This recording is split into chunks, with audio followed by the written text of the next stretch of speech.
बिलावल भुट्टो को जयशंकर ने कैसे आड़े हाथों लिया ये आप सब ने देखा, लेकिन अब राहुल गांधी की बारी। दरअसल राहुल गांधी पर अक्सर आरोप लगते हैं कि चीन के प्रति उनका रवैया काफी नर्म है। इसका जीता जागता सबूत आपने राहुल गांधी के लंदन दौरे को लेकर देखा होगा, जब राहुल गांधी ने चीन को शांति का पक्षकार बताया था। इतना ही नहीं, हद तो तब हो गई थी जब भारत जोड़ो यात्रा के दौरान राहुल ने हिंदुस्तान के दुश्मन देश चीन की तारीफ के चक्कर में भारत के जवानों की वीरता पर सवाल खड़े कर दिया।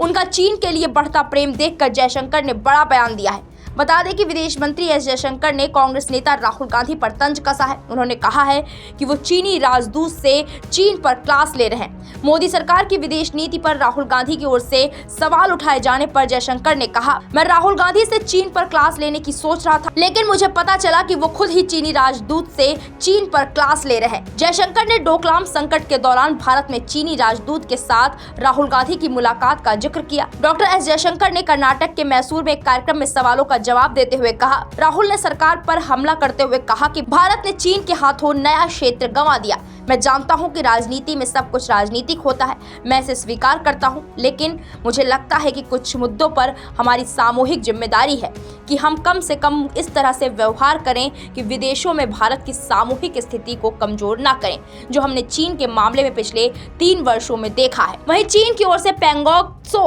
क्षेत्र में एक पुल बनाने के मुद्दे पर बोलते हुए जयशंकर ने कहा, एक पुल जिसे चीनी पैंगोंग त्सो पर बना रहे थे, उस मामले में भी गलत बयानबाजी की गई। वास्तविकता ये थी कि इस विशेष क्षेत्र में पहले चीनी 1959 में आए थे और फिर उन्होंने 1962 में इस पर कब्जा कर लिया, लेकिन इस तरह से इसे सामने नहीं रखा गया था। कुछ तथाकथित आदर्श गांवों के मामले में भी ऐसा ही हुआ। वो उन क्षेत्रों पर बनाए गए थे जिन्हें हमने 62 में या 62 से पहले ही खो दिया था।